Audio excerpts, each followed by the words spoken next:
टिल्लू एक गरीब कबाड़ी था जो दिन भर कूड़ा बिनता था और फिर उसे बेचकर अपना और अपनी पत्नी गिन्नी का पेट पाल रहा था। टिल्लू और गिन्नी की शादी को 4 साल पूरे होने को थे और अब वो 2 से 3 होने जा रहे थे। अरे अरे, ये क्या कर रही है गिन्नी? छोड़ इसे। ला मुझे दे, मैं कुएं से पानी लेकर आता हूँ। क्या क्या करोगे आप भी? पहले ही सारा दिन धूप में इधर उधर भटकते रहते हो और अब मेरी वजह से ये सब भी करोगे? तो क्या हुआ? और वैसे भी बच्चा तो हम दोनों का है ना, उसकी खातिर अगर थोड़ा बहुत ज्यादा काम कर भी लिया तो क्या फर्क पड़ता है? फर्क पड़ता है जी। अब मुझसे आपकी ये हालत और नहीं देखी जाती। मेरी मानो तो बच्चे के पैदा होने से पहले कहीं और रहने का इंतजाम कर लो। यहाँ बहुत परेशानी होती है, पानी लेने भी कितनी दूर जाना पड़ता है और तो और अपनी झोपड़ी के पास कितना घना जंगल है। दिन रात यही डर लगा रहता है कि कहीं कोई जंगली जानवर न धमक पड़े कभी। बोल तो तू ठीक रही है गिन्नी, लेकिन अपनी हालत भी तो तू जानती है ना। कबाड़ बेचकर जो पैसे मिलते हैं उससे खाने पीने का भी ठीक से जुगाड़ नहीं हो पाता। ऐसे में कहीं किराए पर कमरा कैसे लेंगे? माना कि यहाँ थोड़ी दिक्कतें हैं, लेकिन ये जगह जैसी भी है तो मुफ्त की ना। इतना कहकर टिल्लू कुएं की तरफ चल दिया। टिल्लू ने गिन्नी को तो समझा दिया, लेकिन वो खुद को नहीं समझा पा रहा था। ठीक ही तो कह रही है गिन्नी, यह जगह वाकई में रहने लायक बिल्कुल भी नहीं है। ये कुआं, इसमें भी बस नाम भर को ही पानी बचा है। हे भगवान, क्या क्या सपने देखे थे मैंने कि एक दिन चांद पर जाकर अपना घर बसाऊंगा, लेकिन यहाँ तो पृथ्वी पर ही ढंग का बसेरा नहीं मिल रहा। और अब तो मेरा बच्चा भी इस दुनिया में आने वाला है, क्या उसका नसीब भी मेरी तरह ही होगा? ये सब सोचकर टिल्लू की आंखों में आंसू आ गए और वो कुएं के पास ही अपना सिर पकड़कर बैठ गया। असल में टिल्लू की झोपड़ी जिस जगह पर थी वो शहर से काफी अलग था, जहाँ सुख सुविधा के नाम पर कुछ भी नहीं था। कुल मिलाकर टिल्लू और गिन्नी बड़ी मुश्किलों में जी रहे थे, लेकिन अब सवाल उनके आने वाले बच्चे का था, तो टिल्लू को कुछ तो करना ही था। नहीं, ऐसे तो काम नहीं चलेगा, लेकिन मैं करूँ भी तो क्या? हे भगवान, मुझे कोई रास्ता दिखाइए। टिल्लू हाथ जोड़कर भगवान से प्रार्थना कर ही रहा था कि तभी उसे किसी के दर्द से कराहने की आवाज सुनाई दी। टिल्लू उस आवाज की तरफ बढ़ा तो सामने एक बड़ा सा कूड़े का ढेर था, जिसे कुछ देर पहले ही शहर से आई हुई एक गाड़ी वहां डाल कर गई थी। आवाज तो इधर से ही आ रही थी, लेकिन यहाँ तो बस ढेर सारा कूड़ा। लगता है मेरा वहम होगा, मुझे चलना चाहिए। नहीं, रुक जाओ, मेरी मदद करो, मैं यहाँ हूँ। अब यहाँ पर इस कांच की बोतल में बंद हूँ मैं। इधर देखो, मेरी तरफ देखो। टिल्लू ने पलट कर देखा तो वाकई उसके सामने कूड़े के बीच एक कांच की बोतल पड़ी थी। टिल्लू ने उस बोतल को उठाकर देखा तो उसे अपनी आंखों पर यकीन नहीं हुआ। ये सब क्या है? मैं कोई सपना तो नहीं देख रहा? तुम तो एक परी जैसी लग रही हो। हाँ, मैं एक परी ही हूँ और तुम कोई सपना नहीं देख रहे। ये सब सच है। मुझे एक दुष्ट जादूगर ने इस कांच की बोतल में कैद कर दिया है। इस बोतल के अंदर मेरी शक्तियाँ काम नहीं करती। तुम भले इंसान लगते हो, मेरी मदद कर दो, मुझे इस बोतल की कैद से आजाद कर दो। लेकिन मैं तुम्हें इस बोतल से बाहर कैसे निकालूं? क्या मैं इसे तोड़ दूं? नहीं नहीं, ऐसा मत करना। अगर इस बोतल को तोड़ दिया तो मैं जिंदा नहीं बचूंगी। मुझे इस बोतल से आजाद करने के लिए तुम्हें पहले उस जादूगर के जादू को तोड़ना होगा। लेकिन मैं ये कैसे करूँगा? बहुत आसान है, बस तुम्हें इस बोतल को अपने हाथों में लेकर जोर से रगड़ना होगा और फिर इसका ढक्कन खोल देना। ऐसा करते ही मैं खुद ब खुद इस बोतल से बाहर आ जाऊंगी। क्या बस इतना ही? तो लो, ये तो मैं अभी कर देता हूँ। टिल्लू ने ठीक वैसा ही किया जैसा उस परी ने कहा। उसने पहले कांच की बोतल को अपने हाथों से रगड़ा और फिर उसका ढक्कन खोल दिया और इसके साथ ही वो परी उस बोतल से बाहर आ गई। तुम्हारा बहुत बहुत शुक्रिया। तुम नहीं जानते तुमने मुझ पर कितना बड़ा एहसान किया है। नहीं नहीं, ये तो बहुत आसान था। ये काम तो कोई भी कर सकता था। नहीं, हर कोई नहीं कर सकता था। उस दुष्ट जादूगर का जादू बस वही इंसान तोड़ सकता था जिसका दिल साफ हो, जिसने कभी किसी का बुरा न किया हो और जो अपने परिवार से बहुत प्यार करता हो। तुमने मुझे उस बोतल से आजाद करके ये साबित कर दिया कि तुम एक बहुत अच्छे इंसान हो और इसके लिए तुम्हें इनाम तो मिलना ही चाहिए। मांगो, तुम जो मांगोगे मैं तुम्हें दूंगी। कुछ भी मतलब मेरा मतलब है कि तुम मेरी कोई भी इच्छा पूरी कर सकती हो। हाँ, एक बार बोल कर तो देखो। तो फिर ठीक है, मैं चाहता हूँ कि मैं अपनी पत्नी और बच्चे के साथ एक आलीशान घर में रहूं, जहाँ हमें किसी भी चीज की कमी ना हो। हर काम मेरे सोचते ही हो जाए, जो भी चाहूँ वो झट से मेरे सामने आ जाए। और हाँ, एक बात और, मेरा ये आलीशान घर यहाँ पृथ्वी पर नहीं बल्कि वहाँ दूर उस चांद पर होना चाहिए। टिल्लू बिना सांस लिए बस बोलता गया और परी उसे सुनती रही। क्या कहा? चांद पर? क्या तुम सच में चांद पर रहना चाहते हो? एक बार फिर सोच लो। इसमें सोचना क्या है? पर तुमने मेरी बात पूरी तो सुनी ना। मैं चाहता हूँ कि चांद पर जाकर मुझे कोई काम ना करना पड़े, ना पैसे कमाने का झंझट हो और ना ही मेरी पत्नी गिन्नी को घर का कोई काम करना पड़े, और मेरा बच्चा वो भी वहाँ चांद पर पूरे ठाठ से रहे। ठीक है, अगर तुम यही चाहते हो तो यही सही। इतना कहकर परी ने अपनी जादुई छड़ी हवा में घुमाई और इसके साथ ही टिल्लू और उसकी पत्नी सीधे चांद पर पहुंच गए। ये क्या हुआ? हे भगवान, ये मैं कहाँ आ गई? शुक्र है कि आप भी यहीं पर हो। पर आप तो पानी लेने गए थे ना, कहाँ है पानी का घड़ा? अरे कहाँ छोड़ा है उसे? अरे छोड़ उस मिट्टी के घड़े को गिन्नी, जरा अपने आसपास देख, तुझे ये जगह कुछ अलग नहीं लग रही? हाँ लग तो रही है। अरे इतनी जल्दी रात कैसे हो गई? और ये जमीन ये इतनी क्यों चमक रही है? सुनो जी, मुझे तो बड़ा डर लग रहा है। आपको पता है, मैं तो भगवान का ध्यान कर रही थी। जब आँख खुली तो यहाँ पर आपके साथ खड़ी थी। आप बताओ ना, ये कौन सी जगह है? हम यहाँ पर आए कैसे? और ये सामने जो इतना बड़ा महल है, ये किसका है? टिल्लू गिन्नी को पूरी बात बताता है और फिर दोनों उस आलीशान महल के अंदर जाते हैं जो उनके ठीक सामने था। पूरे महल में उनके सिवाय और कोई भी वहाँ पर नहीं था, लेकिन टिल्लू और गिन्नी की जरूरत की हर चीज वहाँ पर थी। गिन्नी, अब सारी जिंदगी मौज में काटेंगे। अपना बच्चा भी एक राजकुमार की तरह पैदा होगा और यहीं पर बड़ा होगा। अब हमें ना तो कोई काम करने की जरूरत है और ना ही कोई चिंता करने की। हाँ, लेकिन यहाँ तो बस हम ही हैं और कोई भी नहीं। हम ऐसे कैसे जिएंगे जी? ओफो, तुम औरतों को समझना भी ना बड़ा मुश्किल है। अब बताओ, मेम साहब को चांद पर रहकर भी चैन नहीं है। बात वो नहीं है जी, जरा अपने बच्चे के बारे में भी तो सोचिए। क्या वो सारी जिंदगी सिर्फ हमें देखकर ही बड़ा होगा? यहाँ चांद पर हमारे अलावा कभी कोई रहने नहीं आएगा, तो आखिर हम कब तक इस ऐशो आराम के साथ खुश रह पाएंगे यहाँ? मुझे आराम चाहिए था, लेकिन इतना नहीं कि जीवन का रस ही खत्म हो जाए। लेकिन वहाँ पृथ्वी पर कितनी मुश्किलें हैं, तुझे याद है ना? मुझे सब याद है जी, और मैं ये भी जानती हूँ कि आज नहीं तो कल आप अपनी मेहनत से उन सारी मुसीबतों का हल ढूंढ ही लोगे और हमारा बच्चा भी हमेशा खुश रहेगा वहाँ अपनी दुनिया में। लेकिन गिन्नी, अब हम चाहकर भी इस चांद को और यहाँ बने अपने इस घर को छोड़कर वापस नहीं जा सकते। उस परी से मैं बस एक ही इच्छा मांग सकता था जो मैं मांग चुका हूँ, और अब वो परी कहाँ है मैं तो ये भी नहीं जानता। इतने कहकर टिल्लू उदास हो जाता है, लेकिन तभी वहाँ एक तेज रोशनी होती है जिसके बीचों बीच वही परी खड़ी थी जिसके जादू से टिल्लू और गिन्नी चांद पर पहुँचे थे।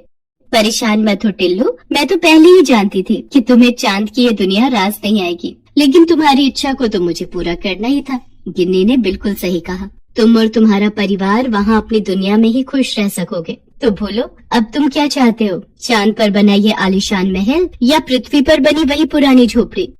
टिल्लू और गिन्नी ने एक दूसरे की तरफ देखा और फिर फौरन पृथ्वी की तरफ इशारा कर दिया। उनके ऐसा करते ही परी ने अपनी जादुई छड़ी घुमाई और उसके साथ ही टिल्लू और गिन्नी वापस पृथ्वी पर पहुंच गए, लेकिन इस बार काफी कुछ अलग था। टिल्लू की टूटी फूटी झोपड़ी की जगह पर एक छोटा लेकिन पक्का मकान था। पास में ही एक खेत था जिस पर हरी भरी फसल लहरा रही थी। साथ ही साफ पानी से भरा हुआ एक कुआं भी था जो टिल्लू के घर के बिल्कुल नजदीक था। टिल्लू के लिए ये सब उस परी ने ही किया था और ये बात टिल्लू और गिन्नी भी समझ चुके थे। दोनों ये सब पाकर बहुत खुश थे क्योंकि आखिरकार उन्हें अपना सपनों का घर जो मिल गया था। इंद्रपुरा नाम के एक राज्य में भानु नाम का एक लड़का रहता है। वो 20 साल का है। उसका इस दुनिया में कोई नहीं है। वो लोगों के घर के बाहर से कूड़ा उठाता है और इसके लिए लोग उसे कुछ पैसे दे देते हैं। उसी से उसका गुजारा चलता है। वो दुर्गा माँ का भक्त है। वो हर रोज दुर्गा माँ के मंदिर में जाता है और ऐसे ही पुजारी जी से उसकी खास दोस्ती हो गई है। आओ भानु, मैं तुम्हारा ही इंतजार कर रहा था। ये लीजिए पुजारी जी, मैं दुर्गा माँ की पूजा के लिए फल लाया हूँ। भानु हर रोज फल लेकर जाता है और उसके बाद ही मंदिर में दुर्गा माँ की पूजा होती है। इंद्रपुरा राज्य के राजा का नाम इंद्र प्रताप है और उनकी इकलौती बेटी का नाम है इंदुमती। इंदुमती बहुत ही सुंदर है, इसीलिए राजा इंद्र प्रताप ने उसे महल से बाहर निकलने के लिए मना कर दिया है। इंदुमती अपने कमरे में बैठकर बाहर की तरफ देखती है और सोचती है कि ये दुनिया कितनी सुंदर है। पिताजी तो मुझे बाहर निकलने ही नहीं देते। काश मैं बाहर जा पाती। एक दिन राजकुमारी इंदुमती ने एक कागज पर कुछ लिखा और बाहर फेंक दिया। वो कागज उड़कर कचरे के ढेर में जाकर गिरा और भानु ने उसे देख लिया। वो उस कागज को उठाकर पढ़ने लगा। मैं राजकुमारी इंदुमती, इस महल में मेरा कोई दोस्त नहीं है। अगर कोई मेरा दोस्त बनना चाहता है तो रात को मेरे घर के बाहर आकर मुझसे मिले। मैं उसे एक सोने का हार दूंगी। रात को भानु महल के बाहर चला गया, लेकिन इंदुमती का कमरा दूसरी मंजिल पर है। भानु ने एक रस्सी फेंकी और उसके सहारे दीवार चढ़कर इंदुमती के कमरे के बाहर चला गया। राजकुमारी, मैं आ गया हूँ। इंदुमती बहुत खुश हुई। आखिरकार उसे कोई बात करने वाला मिला। वो दोनों पूरी रात बात करते रहे। फिर इंदुमती ने जब भानु को सोने का हार देने की कोशिश की, तब भानु ने कहा, नहीं राजकुमारी, मुझे पैसे और सोने का कोई लालच नहीं है। मुझे तो बस आपसे बातें करनी थी। आप मुझे बहुत पसंद हो राजकुमारी। ये बोलकर भानु चला गया। राजकुमारी इंदुमती को भानु से प्यार हो गया। इसके बाद से वो दोनों हर रोज रात को मिलने लगे, बातें करने लगे। भानु हमेशा उदास उदास रहने लगा। ये देखकर पुजारी जी ने कहा, क्या बात है भानु, आजकल बड़े उदास रहते हो? तब भानु ने पुजारी जी को अपने और राजकुमारी इंदुमती के बारे में सब बताया। पुजारी जी डर गए और उन्होंने कहा, ये क्या कर दिया तुमने? महाराज को पता चलेगा तो वो तुम्हें मार डालेंगे बेटा। नहीं पुजारी जी, आप चिंता मत कीजिए, महाराज को पता नहीं चलेगा। लेकिन भानु को क्या पता था कि उसके भाग्य में क्या लिखा है। भानु के पास सिर्फ कुछ जमीन है। उसके पिता उसके लिए यही छोड़कर गए हैं और उसी जमीन को भानु का चाचा मदन लाल हड़पना चाहता है। वो हर रोज सोचता है, भानु का कुछ इंतजाम करना पड़ेगा। अगर वो नहीं रहेगा तो ये जमीन मेरी हो जाएगी। हाँ। एक दिन मदन लाल देखता है कि रात के अंधेरे में भानु कहीं जा रहा है। मदन लाल भानु का पीछा करता है और उसे राजकुमारी से मिलते हुए देख लेता है। अरे बाप रे, इस भानु के बच्चे ने तो बहुत बड़ा हाथ मारा है। अब इस संदेश को तो महाराज के कानों तक पहुंचाना ही पड़ेगा। अगले ही दिन मदन लाल इंद्र प्रताप के पास जाता है और सब कुछ बता देता है। सब कुछ सुनकर इंद्र प्रताप गुस्से से आग बबूला हो जाते हैं। क्या एक कूड़ा उठाने वाले ने मेरी बेटी को फंसाया है? उसकी इतनी हिम्मत, मैं उसे काट के मगरमच्छों को खिला दूंगा। हाँ महाराज, ये ठीक रहेगा। वह भानु औकात से बाहर चला गया है, उसे तो मजा चखाना ही पड़ेगा। मदन लाल बहुत खुश हो जाता है। उसकी आंखों में साफ साफ लालच चमकने लगता है। रात को रोज की तरह भानु राजकुमारी से मिलने के लिए महल के पास जाता है। इंदुमती उसी का इंतजार कर रही थी, मगर जैसे ही भानु ने ऊपर चढ़ने के लिए रस्सी फेंकी, सिपाही ने उसे पकड़ लिया। छोड़ दो मुझे, छोड़ दो। अब तुझे हम महाराज के पास लेके जाएंगे, चल। ऊपर से राजकुमारी इंदुमती ये सब देखकर रो पड़ती है। अरे ये क्या, अब क्या होगा? भानु, मेरे भानु के साथ ये लोग क्या करेंगे? भानु को इंद्र प्रताप के पास ले जाया गया। इंद्र प्रताप ने कहा, इसे बांध के रखो, कल सबके सामने इसे हम मगरमच्छों को खिलाएंगे, वो भी जिंदा। भानु को मगरमच्छों के तालाब के पास बांध दिया गया। सारे मगरमच्छ भानु को निकल जाने का इंतजार करते रहे। इधर इंदुमती ने महाराज के पास जाकर रोते हुए कहा, पिताजी, भानु को छोड़ दीजिए पिताजी, हम दोनों एक दूसरे से प्यार करते हैं।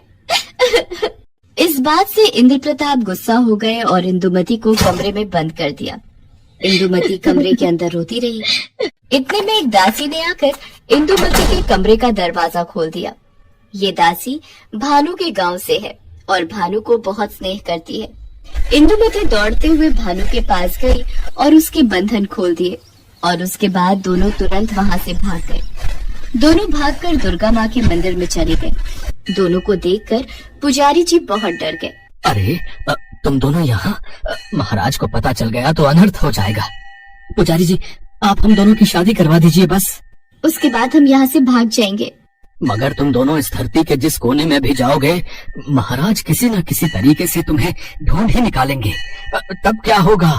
तो फिर हमें इस धरती से बाहर भेज दीजिए, ऐसी जगह जहाँ हम दोनों के अलावा कोई नहीं हो। पुजारी जी ने कुछ सोचा और कहा, ये काम तो सिर्फ दुर्गा माँ ही कर सकती हैं। तुम दोनों माँ दुर्गा से प्रार्थना करो, माँ दुर्गा तुम्हारी बात जरूर मानेंगी। दोनों आंखों में आंसू लेकर माँ दुर्गा के सामने प्रार्थना करने लगे। दुर्गा माँ, आज तक मैंने आपसे कुछ भी नहीं मांगा, मगर आज मैं अपना प्यार मांग रहा हूँ। देखिए, ना मत कहना, आप तो मेरी माँ हो। दुर्गा माँ, अगर मेरे पिताजी को खबर लग गई कि हम यहाँ हैं, तो वो हम दोनों को मार डालेंगे। आप हमें कहीं और भेज दीजिए माँ, हमें कहीं और भेज दीजिए। दोनों का रोना धोना देखकर दुर्गा माँ और नहीं रह पाई।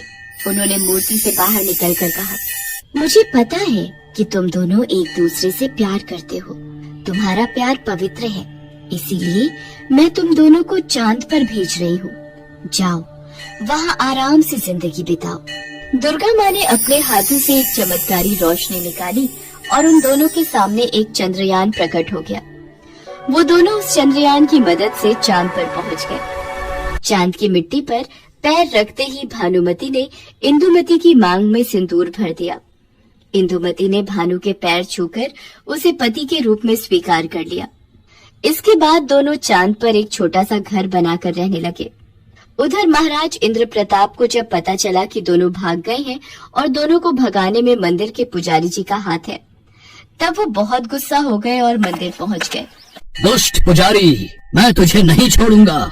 ये बोलकर महाराज ने पुजारी जी को बहुत मारा। मुझे मत मारिए महाराज।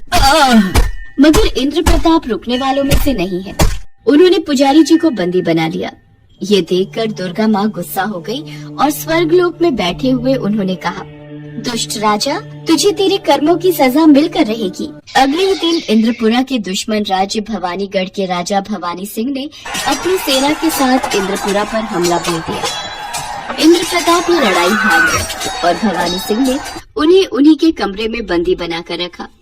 इसके बाद बरसों बीत गए, मगर इंद्र प्रताप वो हार सह नहीं पाए। उनकी तबीयत बिगड़ने लगी। वो अपने मन में कहते हैं, आज मेरा कोई वारिस नहीं है, नहीं तो ऐसी हालत नहीं होती मेरी। तभी वहाँ पर पुजारी जी प्रकट हुए। इंद्र प्रताप चौंक गए।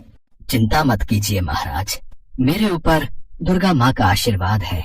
मैं कभी भी कहीं भी जा सकता हूँ। मैं बस ये कहने आया हूँ कि आपका वारिस है, आपका दामाद, वो चांद पर है। सिर्फ वही इस अत्याचारी राजा के हाथ से इस राज्य को मुक्त कर सकता है। ये सुनकर इंद्र प्रताप रोने लगे। पुजारी जी, मैंने उन लोगों के साथ बहुत बुरा किया। मैं उन दोनों को वापस लेकर आना चाहता हूँ। तभी पुजारी जी ने दुर्गा माँ का नाम लिया और तभी एक चंद्रयान प्रकट हो गया और वो दोनों उसमें चढ़ गए। उधर चांद पर भानु और इंदुमति बहुत खुश हैं। उन दोनों को एक बेटा भी हुआ है।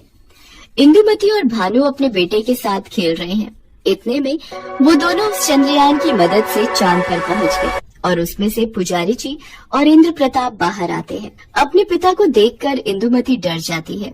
डरो मत बेटी, मुझे अपनी गलतियों का एहसास हो गया है। बेटा भानु, तुम मुझे माफ कर दो। तुम ही मेरे दामाद हो और इंद्र प्रताप राज्य के वारिस। इसके बाद इंद्र प्रताप ने सब कुछ खुलकर बताया और चंद्रयान में बैठकर पांचों धरती पर पहुंच गए।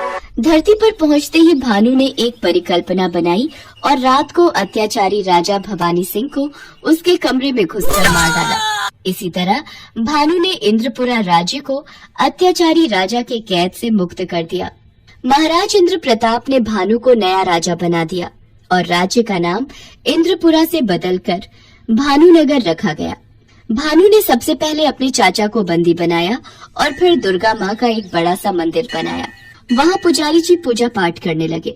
राज्य के लोग भानु से बहुत प्यार करने लगे और इसी तरह सभी खुशी से रहने लगे।